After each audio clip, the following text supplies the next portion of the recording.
Shubiki's hat.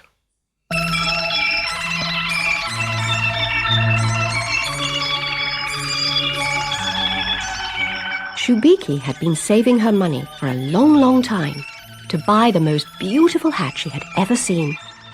It was made of dried woven grass and had a very wide brim and a bright red ribbon.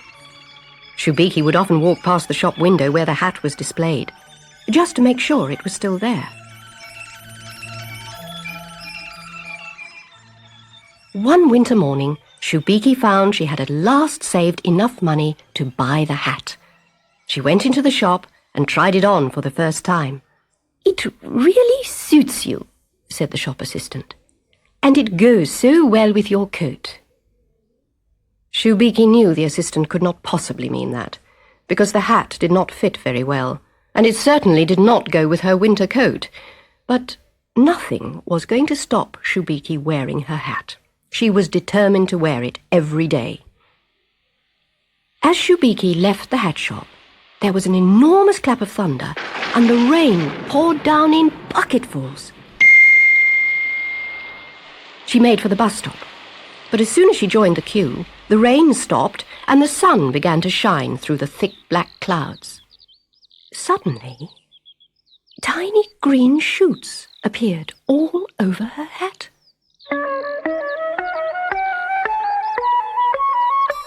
People could see them growing before their very eyes. It was like magic. Strangely shaped leaves unfurled, and a big palm-like tree grew up from the crown of the hat. Everyone in the bus queue giggled and pointed, but Shubiki had no idea why. "What a funny hat!" shouted a little girl, jumping up and down with excitement. Shubiki felt very annoyed. "How dare they laugh at my new hat?" she thought. "Thank goodness the bus is coming." Inside the bus, the plants grew even more quickly, and buds began to open in the warmth. The bus conductor quite forgot to give Shubiki her ticket. He was so busy watching her hat grow. Some people even stood on their seats to get a better view of it. "Oh, look at that!" Shubiki sank down further and further in her seat and pulled her coat around her ears. "I'll never wear this hat again," she said. "I'll hide it and only wear it on the beach." She got off the bus at the next stop and started to walk the rest of the way home. But she had not gone very far when she heard a soft humming. Swarms of bees and butterflies were hovering around the bright flowers in her hat. Shubiki could not understand it. "Oh, go away, bees," she said irritably, trying to chase them away with her handbag. But when Shubiki got home and looked in the hall mirror, she had a wonderful surprise. "Oh, how beautiful!" she exclaimed. "My hat is magic!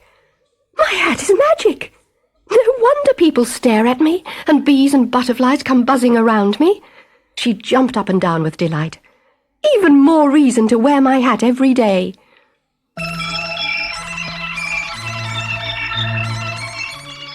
Now Shubiki walked about with her head held high so that everyone could see how proud she was of her growing hat. People came from far and wide to see it, and she was photographed for the local paper. A botanist took samples of the plants that grew on it, saying they were very rare.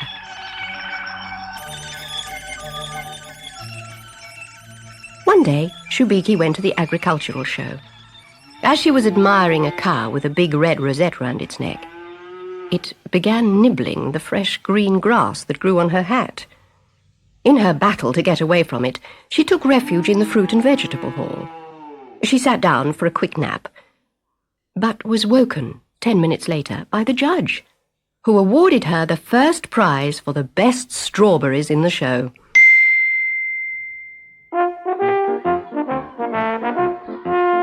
To celebrate, Shubiki took a trip to the seaside. Even there, everyone had heard about her magic hat. They wanted to be photographed standing next to her, and one little boy watered her hat with his lemonade. The bees went mad with excitement as the lemonade trickled down Shubiki's neck.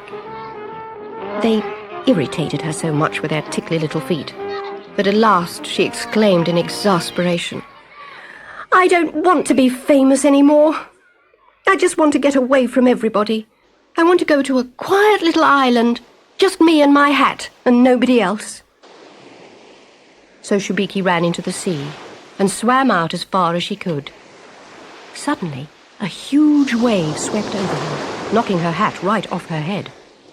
She felt as though she was turning a million somersaults under the water.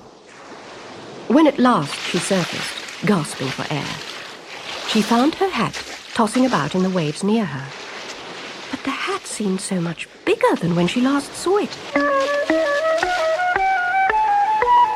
Yes, the hat was growing.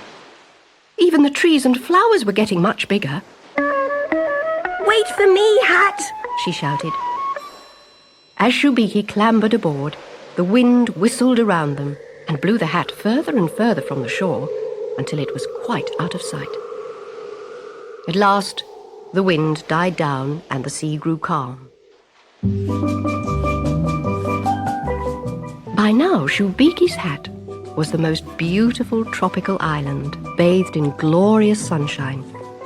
Brightly coloured birds were singing, and the sea lapped gently on the shore.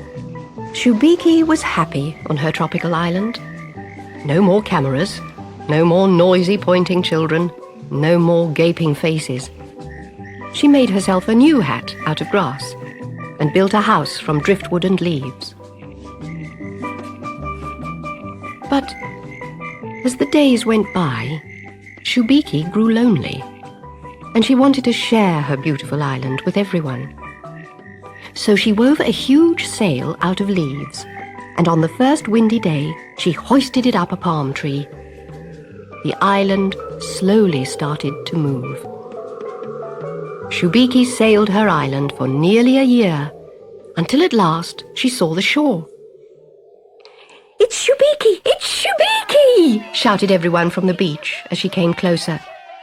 Hello, Shubiki! Welcome back!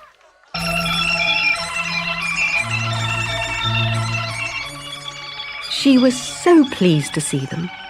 She anchored her island near the shore, and she lives there to this day, but not alone. Shubiki married the botanist, who is still investigating the reason for her growing hat. And her friends from the shore visit her on her island whenever they want to.